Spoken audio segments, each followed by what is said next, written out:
All right, let's jump into 240408 from Too Tall Toby. And this level 5 tube breaker is really interesting. We got some pretty complicated drawings. We got 2 ribs, a lot of diameters, some things that maybe aren't quite obvious. I definitely would have included a section view in this drawing, but we can make it work. You'll kind of see in this preview here that there's kind of 2 cylindrical shapes, and as happens a lot in these Too Tall Toby exercises, one of the shapes would kind of slice through the other shape. So frequently we might want to extrude this as a tube, but if we do, then we have to go back in and kind of clean out the inside. So if we start solid and then empty out both of the shapes, we don't have that issue. All right, so we are in grams, we're in steel, and it is time to get started. So even though this is super complicated looking drawing, lots of information all over the place, I am going to just start this with an extrude on the top plane. I'm not going to use sketch regions.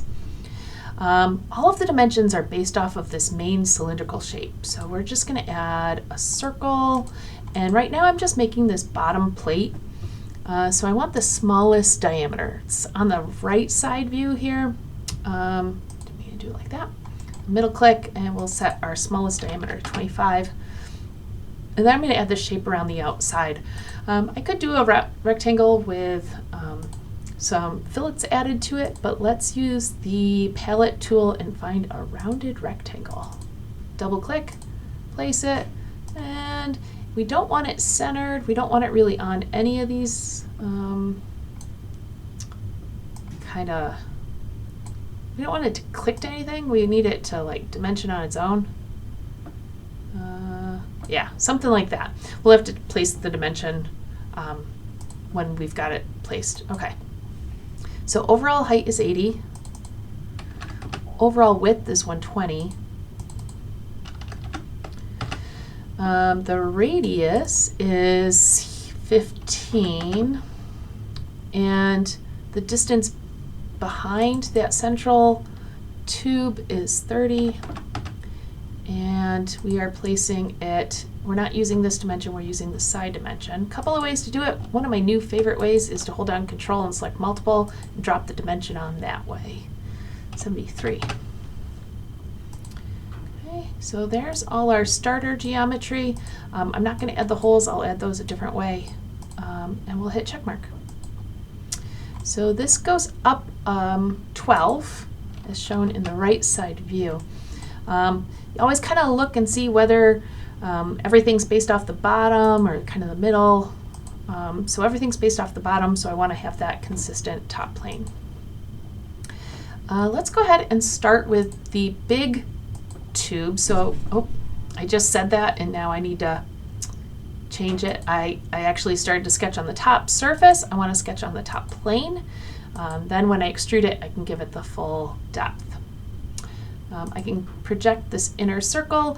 It just wants to grab the one edge. If you hold down Shift and grab the other end, it'll get the whole loop. Green check mark. And let's drop a circle that's concentric to that. And that's going to be our outer diameter, which is shown in the right side view, 55. I don't want to remove material. Let's add material. Overall height of that extrude is 80. Again, I'm not going to hollow that out yet. I'm going to leave that one in there, but that's it. We're going to go onto this plane and extrude this kind of side circle here. And we're going to make it solid. All right, so let's see here. The 40 for the outer diameter is shown in the top view. And that's going to be located 35 from that central axis and a height up of 50. Okay. And see how we've got this kind of shape in the middle here? So if we did hollow this out, let's say with, I'll just show you and we'll undo it, with a diameter of 25. See how you'd have that shape that would cut through on the inside. So we'll undo that. We don't need that shape. And we're going to extrude this. So how far do we extrude it? Well, in the top view, it shows that it goes 40 to the right and 50 to the left. So we'll leave this 40 in here going to the right. And in options, we'll add a second side that's also a variable. And we'll set that depth as 50. So you can have extrudes that go two different ways, or actually both the same way. You give it different numbers. Okay. Before we hollow it out, let's add those ribs. We got two ribs. We got a rib supporting our side plate. So if it's showing trajectory rib, you want to drop down and grab a profile rib. Sketch that on this right plane. Okay. If you haven't used the clip model option, that's really helpful. Kind of lets us see what's happening inside at the sketch plane. We'll just drop a horizontal line. Well, that's interesting. I thought I clicked on that surface. That's all right. I'll grab the coincident constraint and make those stick to each other. And we'll dimension that line to the left edge of the base. And that has a distance of 8. Okay. With the profile rib tool, what's happening is you are identifying kind of where the geometry comes out to. Now this gave me the right direction. A lot of mine go the wrong direction the first time. Okay, so flip the arrow if you have to. And this has an overall width of 8, and it is centered. There are options, so you can make it go one way, the other way, or centered.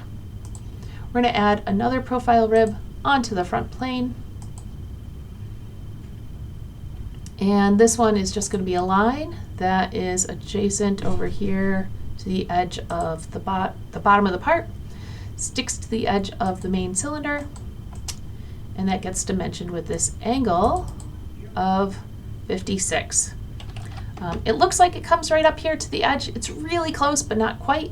Again, you don't have to draw the entire closed shape. You just draw the line. And that also has a width of 8. So profile tool, I talked about in my last video. You can go back to that one. But really powerful tool, really helpful. All right. So we need to hollow out these tubes now. I'm going to do those with revolves. Let's start with the main tube. So we'll do a revolve on the front plane. Make sure you have your geometry center line, which is going to be your axis of revolution. I definitely want to clip the model here. That's going to help. So the material I'm going to remove will go up like this, and then down and in and down and over. So that's going to be the cut that I'm going to remove. When you do your sketch inside the revolve, you get the full diameter gets added for you. If you're just doing a sketch and it's agnostic of whatever the feature is, it won't automatically give you this these revolve diameters, which are really nice. And then this dimension is 20. Okay, so that is our axis of revolution, our geometry. We're going to spin that 360 degrees. It's automatically removing material because it's fully contained. Okay. And then we want to do the same thing over on this piece, but we don't have a datum plane there yet. So we'll make a plane. It's going to be parallel to the front and going through that surface. If we can set that to parallel and through, that works. One of the things I love in Creo is when you're creating datum planes, you select two options. It kind of gives you what works. You don't have to tell it, I'm going to make a parallel plane through an axis.